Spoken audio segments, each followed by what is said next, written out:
today's session. So delighted you could all join this lunchtime and share the conversation today between Studio Partington, Energiesprong and Melius Homes, all about an example of industrialised retrofit and social rent homes. So thank you for joining. As I say, we've got a few more attendees just logging in to hear the session and hear from our speakers. Just to set the scene, this is part of our New Homes in New Ways exhibition and event series, our second webinar. I hope you can join us. Come and visit the exhibition at the Building Centre on Store Street in central London. We're running the exhibition all about collaboration and innovation through modern methods of construction in partnership with the Housing Festival through till the 21st of February. So lots to come and see in the exhibition space, lots to attend by way of events, obviously webinars like today that you're part of, but future webinars. We've got a session next Tuesday about steel framing and new homes. So look out for that one and check out our website for that. We also have two big event days as a New Homes in New Ways Summit on the 12th and 13th of February, and tickets are being released this week for those. So lots for you to engage in. I hope to kind of see you at all those events. But for today's session, I'm really, really delighted that we're going to have a case study from a collaborative team here. So this is very much about multiple voices, sharing experiences, sharing ways of coming together to look at how do we improve social rent homes, how do we tackle our housing crisis in new and innovative ways, as well as thinking about the decarbonisation piece and retrofit. So we'll be hearing about how healthy, warm, energy efficient and characterful homes were created in Nottingham. So yeah, really excited to have this session. As I say, I am not speaking about the case study. I'm going to be handing over to the project team, to Suzanne, John and Robert to share. But just so you kind of know about the format of how we're doing this, we've got about 30 minutes of them presenting, and they'll be sharing slides and talking you through the case study from Nottingham. We'll then have a Q&A with you as our audience. This will be through our chat function. So you will see on your screen a little kind of Q&A box. Please do type your questions in there. You can kind of start to think about those as they're speaking and start to type those ready. Or you can wait till the presentation's finished and then sort of put those to the speakers. If there's a particular person, a presenter that you think should answer that, please flag that. If it's for Suzanne or for Robert or for John, that would be really helpful for me when I come to chair the Q&A. I think that's it from me for now. So I'm going to stop sharing and hand over to Suzanne to introduce the actual case study and the presentation today. So thank you everyone for attending. Over to you, Suzanne. Thank you. Hi there. Hopefully everyone can see the screen share now. I'm Suzanne. I'm going to be speaking alongside friends John and Robert, who are collaborators on the Nottingham 2050 Homes project, where over 200 homes have been retrofitted for Nottingham City Council. We're speaking today because as Laura mentioned, our Nottingham project is a case study in the New Homes in New Ways exhibition. It's one of the solutions and the many great solutions you can go and see, which is set against the temporary accommodation crisis shown here in shelter and crisis installation. I think our case study is an unusual or perhaps even unique one in the exhibition, as we're using advanced MMC to retrofit existing homes while residents stay at home. This introductory slide summarizes some of the key achievements of our project, which we'll obviously go into in more detail through this presentation. So some of the unique aspects are that it follows the Energiesprong approach, which is outcome-led with performance ensured by post-completion monitoring. So now I'm just going to the next slide. We're going to show a 1-minute video. It's a shortened version of the video that's on display in the exhibition, where we'll hear from Robert, who's going to be speaking later. It's a summary video, and then I'm going to hand over to John, who's going to introduce himself and talk about the Energiesprong approach. The UK has some of the poorest quality, leakiest homes across Europe.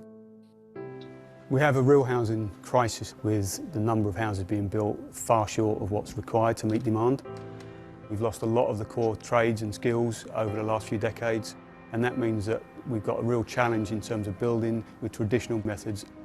The regulations and standards in the UK for housing fall far short of what's required to meet the challenge around climate emergency.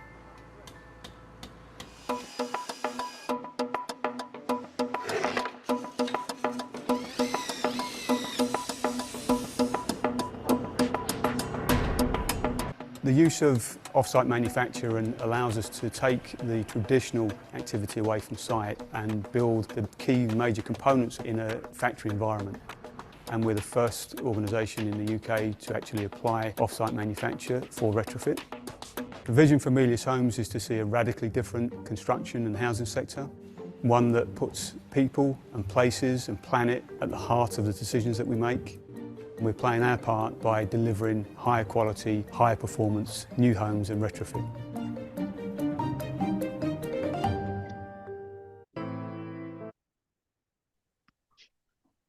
Thanks, Suzanne. Afternoon, everybody. I'm John Warren from Energy Sprong. I'm an engineer working at Energy Sprong, and I've been there for the last 8 years. This project near the start of that journey. So yeah, I'd just like to talk a little bit about that development of the Energy Sprong concept in the UK and where it came from and where we're kind of going next.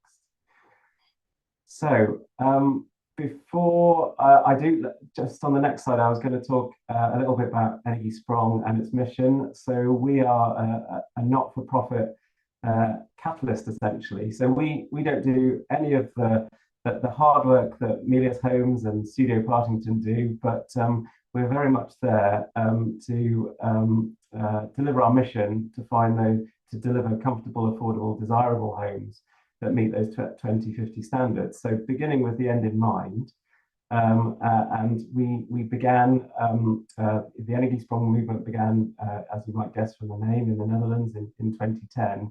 And we had several European funding streams to kind of build that up, test the ecosystem for what was needed to deliver retrofits like they were delivering in the Netherlands at the time, and then pilot that and demonstrate that in the UK and really inspire that market. So yeah, that's kind of us. I think on the next slide we've got this kind of pictorial journey about where it all started. So by 2015 in the Netherlands, we were starting to see some larger street-by-street projects of a full net zero retrofit in one step. We were starting to see the beginning of some industrialisation, so components being built in factories and then shipped to site. So around that point, a bus was put together and we did a tour of the Netherlands for interested people or people in the UK that wanted to kind of lift the ambition level of retrofit and start that industrialisation journey. So in the middle there you can see the project we're talking about today, delivered by Studio Partington and Melius Homes. And that's part, I think there's 140 homes completed now as part of that scheme. And today there's circa 400 homes completed by Energy Sprong in the whole of the UK, including the one down at the bottom there with the yellow finish down in the London Borough of Sutton. And you can see in that particular one down below, we've got some energy modules fitted out outside the home, which contain a heat pump and all of the low carbon equipment. To the right, again, we're now seeing the beginnings of some industrialisation activity in the UK through Melius and others, and a journey that we very much hope to continue. Okay, on the next slide is a bit more about our vision and how things have evolved for us over the last few years. So of course, in the top right, we're absolutely focused on making sure that we have warm, sustainable, desirable homes that suit our tenants and work today as well as in the future, and absolutely setting that really desirable standard that we need not just for the next few years, but we'll still be doing what they need to do for climate change and for 2050. In the top left, of course, we've got industrialisation. That's what we're talking about today. But we've been on quite a journey in terms of collaborating with lots of parts of the supply chain, bringing together the people we need to solve the barriers and build that ecosystem that industrialisation requires, where there's more certainty about what particular homes need to be retrofitted with what particular components and the demand levels for those components, and also what the pipeline could look like in terms of which homes could go first into a pipeline of industrialized retrofitted homes.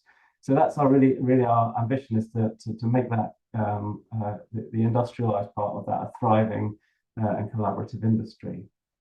Of course, in the bottom left there, it's not going to scale up without a robust business case. So we've been absolutely working along with these real world projects to say, what is the true performance? What are the costs? What are those costs going to look like as things scale up? So, and alongside that, growing these projects beyond the balance sheets of social landlords and seeing what the role is for finance, public finance or private finance, to kind of make sure that there's the funding to scale up. And finally, that bottom right one on real world performance. I think what sets Energy Strong apart is that real outcome focus. So most of our homes, or nearly all of our homes, have monitoring systems in them, where we've been able to go back to that home and in many cases now for a number of years and check that performance is durable and that it's lasting. And we're seeing some really good results for the projects and for tenants that have gone through quite a turbulent time in terms of energy price rises and volatility. And we're absolutely convinced that that a high level of insulation and a package of measures is going to be the right solution for many homes going forward, in terms of making sure that we can make a just transition and help the energy system make that transition that it needs to. Okay, on the next slide, we're got a couple of examples of how we're starting to scale up what we've learned and put that into practice. The first project on the left there, we're running a DESNZ funded heat pump ready project, where we're looking at 4 particular archetypes, non-traditional archetypes, which have typically been quite tricky to retrofit and deliver the outcomes that tenants need. A lot of homes that haven't been able to accept the traditional measures that we've seen in traditional programs. And in total, they number over 175,000. And we're looking in detail, doing 2 more pilots and gathering all the data from those and the other schemes that we've delivered to produce some almost like blueprints or design codes about what the particular trade-offs might be, costs might be, performance might be for those homes.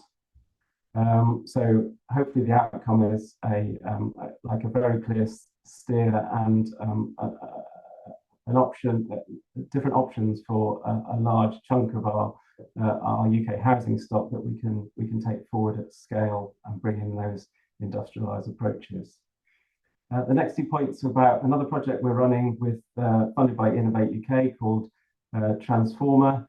And that's really about, again, pushing that ecosystem around retrofit to make sure that we've got all the things we need to scale that up. So whether that's a good data system where we know where the homes are, we know the status of the homes, and we know what sort of component packs might fit to those homes, looking at what an equitable model might be for progressing retrofit, moving away perhaps from the traditional contractor models to something a bit more collaborative and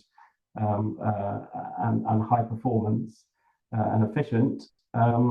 And yeah, really building the finance platforms, insurance platforms that we need to make sure that scales up effectively. And essentially we will be, by the end of that project, testing a platform that with data in there for 300,000 homes, with the capacity to scale it up to 1 million a year, which is kind of the rate that we need to achieve to hit climate change and 2050 goals. Okay, that's it. Final slide from me, just with my details. It's yeah, just to stress, we are very much a catalyst organisation, and this wouldn't happen without the likes of Studio Partington, Melius, Nottingham City Homes, and all of the other designers, manufacturers, and landlords that we work with. So high time that I hand this back over to Suzanne. Thank you. Thanks, John. So I'm now going to go through with a little bit more detail introducing our Nottingham project. So these are the existing homes, although they're well located and had a great community. They're non-traditional William Moss Council properties. They're concrete crosswall construction, and then essentially with kind of timber shed in between them. They were absolutely freezing and particularly inefficient, with garages on the ground floor, 3-story split roof design. And tenants said the external walls felt as if they moved when they leant on them. Energy sprung approach is particularly appropriate for these kind of repeated house types. So these terraced houses, which are adjacent to bungalows, and then 2-story low-rise flats, are found across Nottingham in areas developed after the war, and also when substantial maintenance and expenditure is on the horizon. So you can see the timber cladding was in poor condition, and then it's not very easy to see from these pictures, but it's kind of copper roof cladding that was totally failed. The solution to these homes, which you can see on the right-hand side of the page and in our diagram to the bottom, is to pioneer, so this was the first Energy Sprong project in the UK, the Energy Sprong people-focused retrofit standard, and also MMC, or industrialised construction, for retrofit. As John has already mentioned, it's a strikingly collaborative project. The client, Nottingham City Homes, began with a competitive dialogue tender process, which included residents in the procurement decision. And so engagement is key to the approach, putting people first. The retrofit is discussed in, so this is an example drawing from one of those early consultations, which happened even during the tendering of the project. The retrofit is discussed in tangible terms of being more comfortable or being able to heat your home for residents in fuel poverty, and paying the same or less than as before the retrofit. We were able to establish a wish list with the residents of the pilot project, with additional fairly low cost items such as light tubes making stairs brighter, outside taps for watering plants, and a doorbell, which we're able to completely fulfill through the project, kind of knowing that residents are the best at knowing exactly what they would like and need, and it's always different in different cases. So the Energy Sprong approach is a holistic, whole house and outcome-led retrofit approach, which brings forward capital investment and maintenance, which can be recovered over time through a comfort plan paid by residents, which can also be invested in more residents. The key thing is that residents pay no more for a comfortable home that they can afford to heat. The homes are super insulated, PV is maximised, and gas is removed. And then, as I said before, the requirements are holistic, so it also covers ventilation, overheating, curb appeal, and post-completion monitoring in every home. So these early sketches and then details show the whole project. So the homes have been entirely overclad. It's like putting a new house over the top of an old one, with prefabricated timber frame panels, which include external finishes, windows and doors, and sit on new foundations. We needed the panels because you can't fix into those flimsy timber shed walls in this non-traditional archetype. The initial sketches, slightly fuzzy there to the left, but they show the kind of thinking that needs to happen, like how to support those facade panels.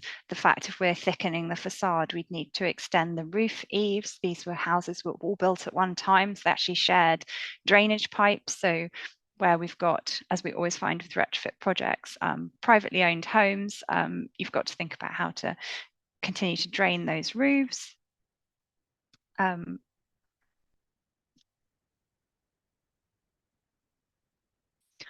So that, I guess that's always one of a particular challenge, like how to sit next to a home that's not being improved. And across the UK, we have a kind of patchy tenure in stock as a legacy of the right to buy scheme. Okay, so apologies for the kind of numbers slide. Rob thought you'd want to see it. So, but this is what is the point it's getting across, is the kind of energy modeling that we do. This is actually from a different project that we're working together on at the minute. But what we do is we model like what if scenarios and work through that to find the sweet spot of cost. And that's not just capital costs, but also resident bills and maintenance costs too, performance and disruption. And those performance considerations are holistic. So not just energy modeling and like chasing EPCC, for instance, but decarbonisation, ventilation.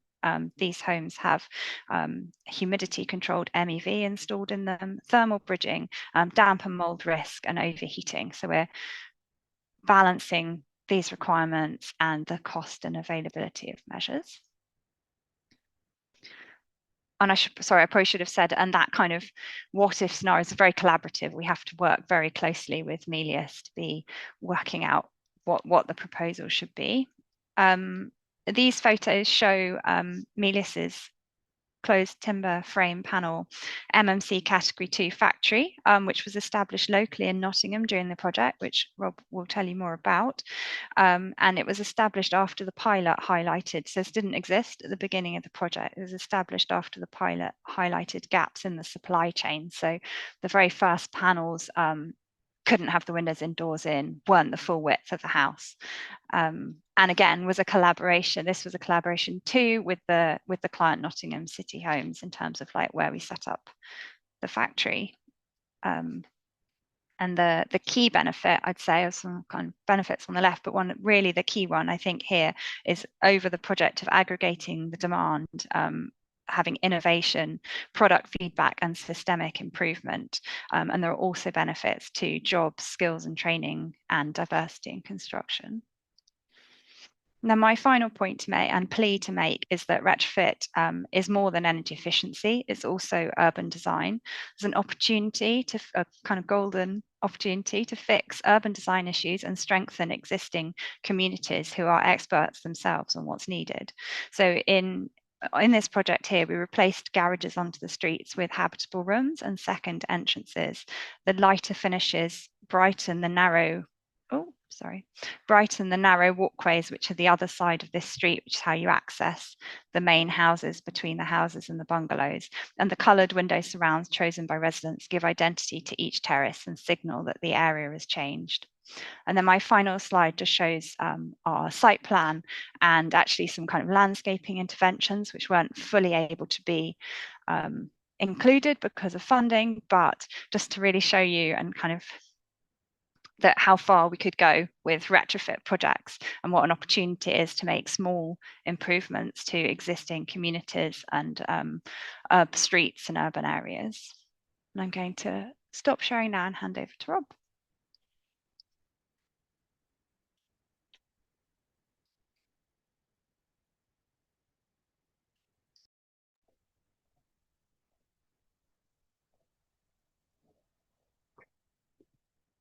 Thanks, Suzanne.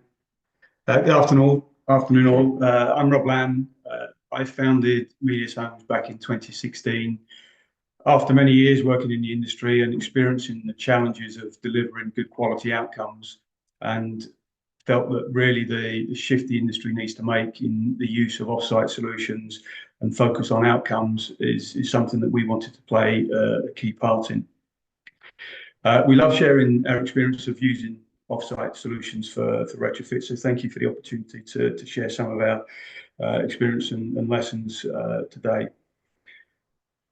The approach that has been discussed, the Energiesprong approach, is very much about focusing on outcomes, and to do that you have to take a whole suite of criteria into account as we're developing solutions. As has been already mentioned, the case study project is the first Energiesprong scheme that was undertaken in the UK. The pilot phase actually started back in 2017, and it's then been continued over multiple phases of work, which is important because it's allowed us to consider the lessons learned as we've progressed. It's allowed us to consider different technical solutions and different logistics approaches to try and deliver the works in the most cost-effective and least disruptive manner that we can. As Suzanne mentioned, the properties are non-traditional concrete crosswall properties and structurally very sound, but they were very cold, very leaky, very difficult to heat. So the tenants actually, in many cases, didn't even bother trying to heat the properties. They had one room that they were effectively living in that they tried to keep warm. So the biggest challenge was really the thermal comfort rather than the structural, but the criteria that was set out addressed many more factors than that, including the aesthetics, the street curb appeal, indoor quality of air, and comfort factors. So one of the challenges with these properties was that the front and the rear elevations were just infill timber structure. It's basically very lightweight timber structure. Sorry, let me just move on. The problem with that is that it effectively doesn't allow the more typical external wall rendered insulation systems to be used. So we needed to develop a self-supporting structural solution. And so we looked at structural external wall panels to meet that need. Another key reason for considering off-site manufacture is there's many studies and documented reports that pick up the many examples of poor installation on retrofit and the unintended consequences. And achieving the right outcomes is extremely challenging using traditional methods, even with the implementation of PAS 2035, which is a very robust approach and methodology that sets out to make sure all the right decisions are made, all the right considerations are taken into account, and all the right competencies are in place through the whole team. Despite that process and adopting a very robust process of that nature, it still remains very difficult to achieve consistent quality outcomes when using on-site traditional labour methods. That can be much better achieved and much better controlled within a factory environment.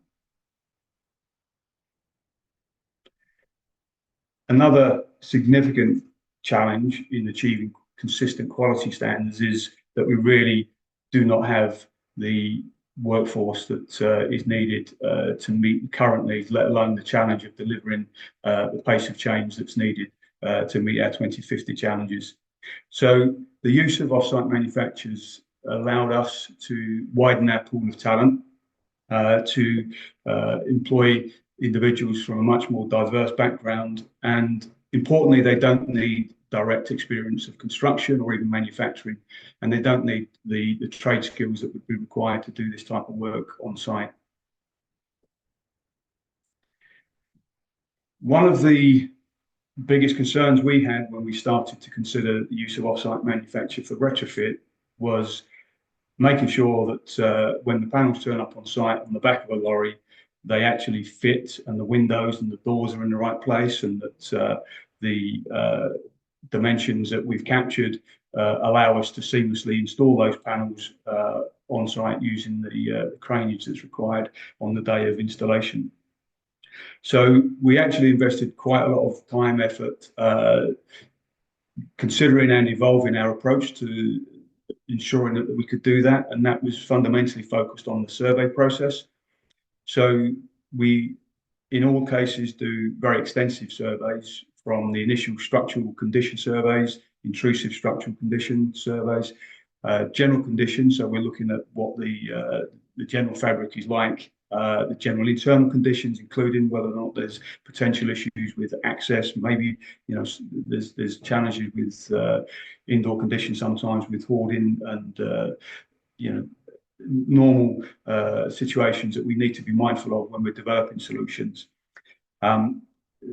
We supplement that with 3D point cloud scans, so 3D scanning techniques which allow us to generate point clouds, and all of that information is then combined to give us a full picture of what we're dealing with as far as the external and existing structures.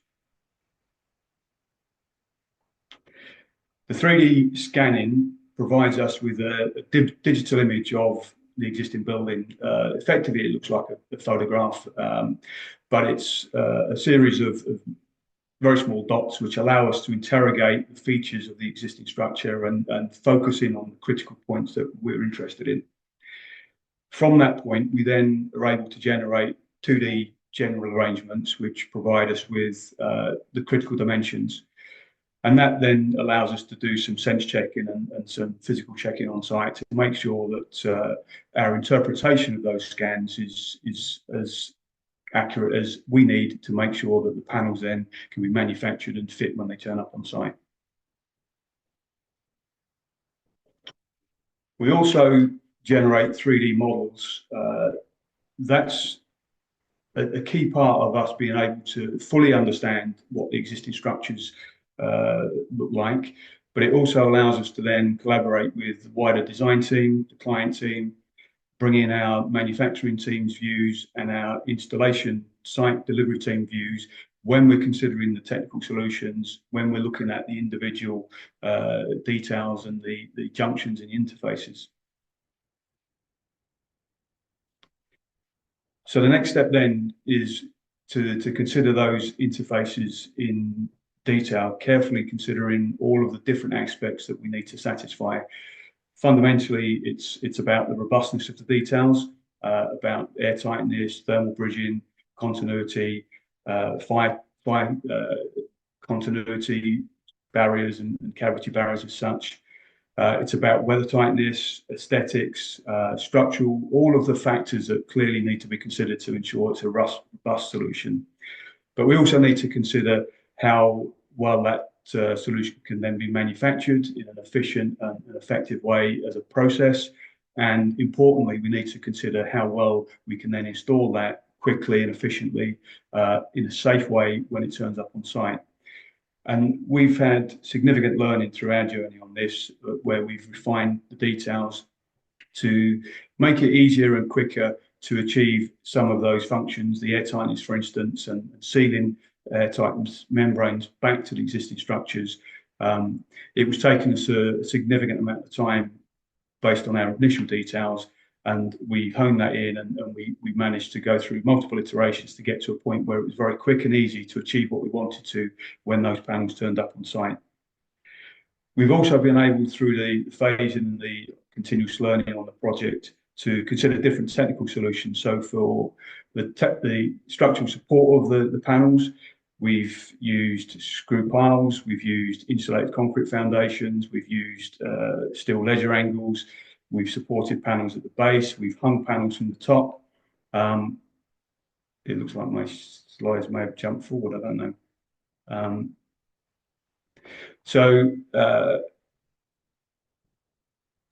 Can I just check what slide is sorry, I was sharing them because you weren't sharing. So I was trying to help by sharing them. Sorry, do you want me to stop? Sharing? Yeah. Okay, no, I'll stop and you can take over if I like. No, carry on. If I catch up, I didn't realise I wasn't controlling it. Sorry. So yeah, we're moving. Bear with me just a moment on this slide, and then I'll jump onto the one you're showing. So we've evolved our thinking in terms of the technical solutions progressively, and that's very much a collaborative approach to make sure that we're considering everybody's views on what each particular detail may mean in terms of the process.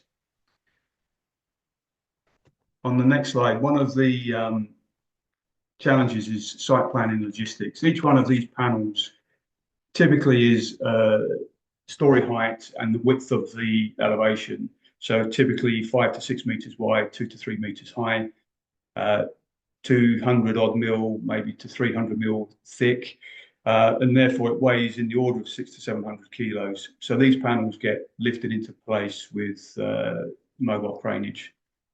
So the very nature of retrofit within typically dense urban rural areas means that the planning and the coordination, the site logistics is really, really important. To make that even more sensitive, the highways permits process, the craneage permits, the road closure permits that are necessary to be able to do the installation on the day the panels arrive on site. Typically, we need to give 8 weeks notice to the local authority. So the forward planning and programming is so sensitive and so important that it's an aspect that needs to be considered beyond what would typically be considered on a retrofit, domestic retrofit project. And the ongoing liaison and communication with all key stakeholders, particularly for that day when the panels turn up on site and get installed, is so crucial. And clearly that involves the ongoing communication with residents and the local residents, as well as the tenants of the properties being treated, but also the wider community, including the statutory authorities. Just moving on, please, Suzanne. So, as has been said, one of the key differentiators with the Energy Strong approach is its performance outcome led. And so one of the requirements is that we have to demonstrate the performance in use. To do this, part of the scope of works is to install a full suite of measuring monitoring kit. Typically, we've used a system called Carnego, which has been particularly developed to satisfy the requirements of Energy Strong. There's other systems that have been developed over the years, but the Carnego system is very, very focused on the Energy Strong criteria, and therefore it has again evolved over the years and is a very robust approach for us to ensure that we're monitoring the performance. What we've been able to do progressively on future phases and schemes is actually bring that together with other monitoring systems. So the Energy Strong criteria of energy performance, indoor quality, so we're picking up temperatures, humidity, CO2, energy use with lots of sub-metering and heat metering. All of that data is collected and available on the portal to interrogate the performance. We're now bringing that together with other systems, such as the ACO system that's already being used by many social landlords to monitor fire detection systems and other in-use conditions. So what we've been able to do through that monitoring is not only be able to demonstrate that it's performing and meeting the criteria, but we're able to look at, again, the performance of different solutions and satisfy ourselves that the solutions we're achieving are cost effective and achieving that sweet spot that Suzanne has already touched on. Very pleasingly and very importantly, the performance gap that is one of the sort of recognised challenges for the industry, the difference between designed performance and actual performance, has been addressed from the very outset on these properties and this project. And the demonstration of performance in use has shown that actually that performance gap is not there, that what we're achieving is as designed, and indeed in some cases slightly better than designed. So that's a really important outcome that we found through the monitoring of the properties. The reality is, without monitoring, we don't know how the properties and the measures are performing, so we can't learn and we can't evolve and we can't develop our solutions. Just moving on, please, Suzanne. And again, as has already been emphasised by Suzanne and John, this isn't all about carbon and energy. This is about addressing the opportunity to deal with the street scene and the placemaking. This is about considering what we leave behind for the community. And we've had a real positive reaction to the measures that we've taken on this project on these properties, with the residents across the board, almost without exception, taking a great deal of pride in the homes that they live in because of the work that's been done, improving their gardens, planting and putting new fencing up, improving the internals with decoration and carpet. That they weren't that bothered because the properties were just too cold and not very appealing on the outside. So we saw an immediate change in those attitudes to the sort of pride and the well-being of the residents following the works that we did. And just moving on, Suzanne, there's just a few slides of some of the images, and you can kind of flick through these. We're delighted with the outcome. One of the key stakeholders that was involved in the process early on was the local authority planners, and they had a very positive input in terms of thinking about the solution that we could apply here, and they were happy for us to make a more transformational impact, make the properties look very different through the intervention, rather than where we've experienced in some local authorities, the requirement is to try and keep the properties looking the same as the existing condition. So we were fortunate with the approach with the planners, but it's a really key stakeholder for maximising the benefit of retrofit works. If you can carry on, just whiz through those for me, Suzanne. And again, we just really can't forget that ultimately what we're doing on any retrofit project is impacting on people's lives, and what we do must leave a positive legacy and a positive impact on those people. Thank you.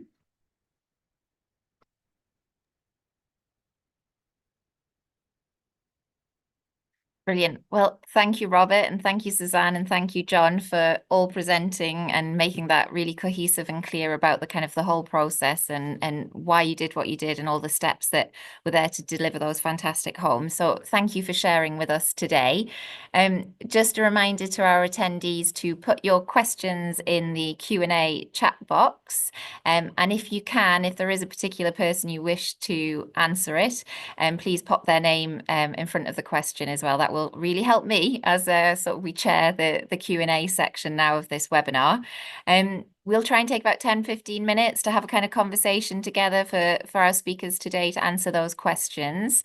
So just to kick off, we've actually got a question from Jessie Wild of the Housing Festival, who's our partner in the New Homes and New Ways programme. She's curious about that kind of relationship with the private homes in the street. So how does that retrofit process benefit those private homes? Either insulation either side, potentially of the sort of boundary walls. And then second part to her question, are the private owners offered a chance to be part of such a retrofit programme? And how would those benefits be collectively around cost and doing more homes than one per time? So yeah, I don't know who wants to take that. Is that one for Robert? I'm happy to jump in and give first thoughts on it. Yeah, I mean, it's a real shame and a real challenge that we can't deal with street by street, and we've got this pepper potting to consider. One of the differences, in fact, in the Netherlands, where the energy-strong approach was evolved, is that they don't have the right to buy situation. So they have a whole street terrace that they can improve. And that means that obviously not only in terms of the potential cost savings and efficiencies, it does enable that more street scene approach, the placemaking to be addressed. So yes, the challenge with the private pepper potting is a very real one. It impacts on the performance of the treated properties because there's heat losses through the party walls, and particularly where there's garages in adjacent properties, that complicates the solution. It means that it's more challenging to achieve the outcomes on a treated property. The fact is that we've seen a great deal of interest from private landlords that bought these properties since the right to buy, as well as owner occupiers, homeowners. Once the works have been done, it's still a challenge, though, that many of these homeowners and private landlords really need a funding model that allows them to invest up front, and that's the challenge. And there's many local authorities, including Nottingham, for this project we're talking about, that have tried to put in place low cost finance and finance that's attached to the properties that only needs to be repaid at the point of the owner selling the property, but they've not quite come together. There's been challenges getting those in place. So there's been a great deal of interest from the private owners, particularly when they've seen some of the treated properties. There's a desire for it to become part of the work, and there's a whole deal of benefits in doing that. But I think the challenge is funding. You were able to do some works to the roofs, though, of the private homes where they were adjacent. So there was re-roofing works that were done as a bonus, so there was some benefit, but yeah, not as holistic as we'd have liked. I don't know, John, whether there's anything to add on the kind of energy strong approach, or well, other than we'd really It's just a like challenge. we'd really like to do whole streets. You know, it's costly to stop and start as you go along that terrace. Yeah, same sort of points really. It's yeah, private households and getting a package that works for them right. I think social landlords can look 30 years at a 30-year business model. I'd say private owners, when it comes to energy measures, might only look 5 or 8 years down the line. You know, I don't want to invest in something that the payback's longer than 8 years. So yeah, I don't think we've got the right mix of finance and measures and well-developed packages for people to really take that to the private sector at the moment. But absolutely something that we're looking at. And you know, for industrialization, you need that consistent volume and lower cost projects. So yeah, absolutely, we're all eyes when it comes to, you know, what's the next move in that space. Yeah, but it sounds I like always say it's like trying to keep warm by putting a vest on rather than wearing a coat. That's the, you know, it's we're always kind of hands are tied by the tenure. But it sounds like Nottingham are looking into it for future projects and how they kind of create the models and packages. So maybe others will sort of look to develop something bespoke for their complicated mixed tenure. Okay, brilliant. Thanks all for answering that. Next question from Mark Southgate around the carbon aspect. I don't know, Suzanne, this might be for you to pick up. I think actually Rob is Okay, probably the Rob, best place let's send it to Rob. Rob, Mark wants to know about assessment of the embodied carbon. You obviously talked about the performance and the operational carbon, but he's wondering pre-project how you look at that decision around demolition versus new build. Yeah. And retrofit, obviously, which you got to. Yeah, absolutely. So yeah, I mean, the de facto decision on these properties was actually to consider demolition. So the local authority was weighing up that as an option, but one of the reasons that they were keen not to is the displacement of the residents. The residents like their properties, like their community. So there was a driver to keep the residents in situ. But then there's clearly, answering the question, a significant impact also on embodied carbon demolition versus, you know, retention. So we have actually done some energy modelling, some life cycle modelling with the University of Nottingham, or Nottingham-Trent, sorry, to try and understand the difference of the impact between doing the retrofit that we have done and the alternative of demolition and rebuild. The panels that we've manufactured have been structural timber. So we chose timber particularly because of the environmental impact of timber versus alternative materials to manufacture the panels. And so without taking the sequestration of the timber, just looking at the direct embodied carbon impacts, what we found is that the embodied carbon was about 16 tonnes for the whole of the works that we undertook. A substantial part of that was actually associated with the PV installation on the roof. And if we look at the carbon savings of the energy in use, it was in the order of about 4 to 5 years of payback, effectively, if you put it in those terms. So the embodied carbon was substantially different by in the order of 10 times, 15 times at least. It depends what numbers you pull. So, you know, people might cite 120 tons of carbon on a demolition and new build. So effectively, it's several multiples more of demolition and new build versus doing the retrofit, for sure. And it's just depending on how you calculate and the numbers you use.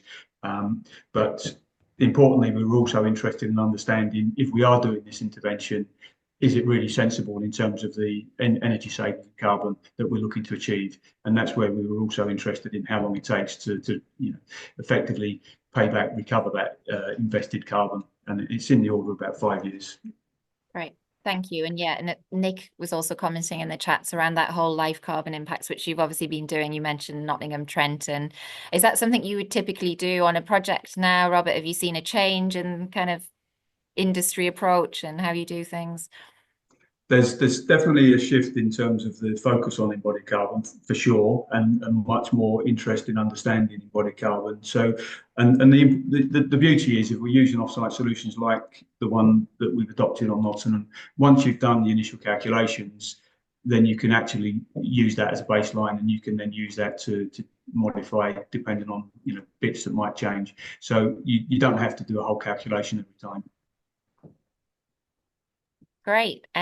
So from Ian Marsh, he was asking as well about that mix of tenure, that local authority homes and the private and the financing, but he was also keen to hear about that the maintenance and repair aspect and discussions with insurance industry about how is that managed and maintained really. So is there something to share on that kind of next step? I think the discussions about cost and maintenance are all with the client in this case, because they're all socially rented homes. So we go through quite when we're doing that kind of optioneering we were talking about, or what if modeling, that's always being built in, as well as the cost to the resident. It's also thinking about, and the capital cost, also thinking about the maintenance cost. And sometimes it's around like what product you're choosing and making sure you're picking something that aligns with the rest of the stock, or can be, it's easier to replace the same type of window, or like, a particular heat pump if they've got other heat pumps installed elsewhere. So and then how it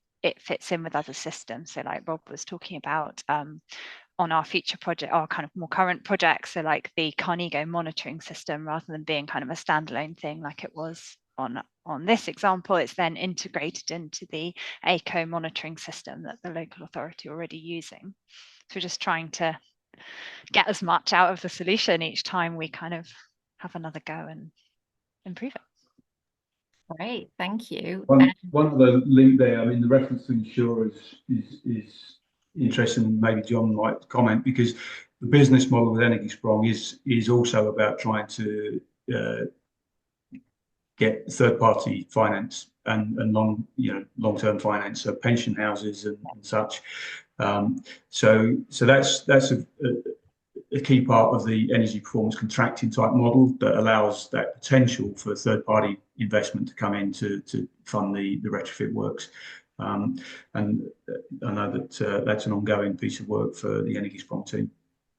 Certainly is, yeah. So that business case that we formulate right from the start between the social landlords, and then looking at the particular components of the solution, modeling that over for 30 years to say, when are we going to need to replace components?